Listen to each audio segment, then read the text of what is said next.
ถ้าเรารักษาจิตสภาพนี้ไว้ได้ในขณะเป็นอยู่ในขณะเจ็บป่วยหรือขณะใกล้ตายจิตเราก็จะไปอีกทางหนึ่งจิตเตอสังกิริเถสุขติปาติกังขาเมื่อจิตไม่เศร้าหมองแล้วสุขติก็ย่อมเป็นที่หวัง เรื่องนี้มันอาจจะฟังยาก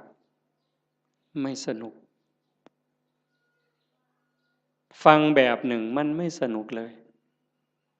แต่ถ้าคนรักตนเองล่ะถ้าคนที่รักตนเองสงสารตนเองห่วงใยตนเอง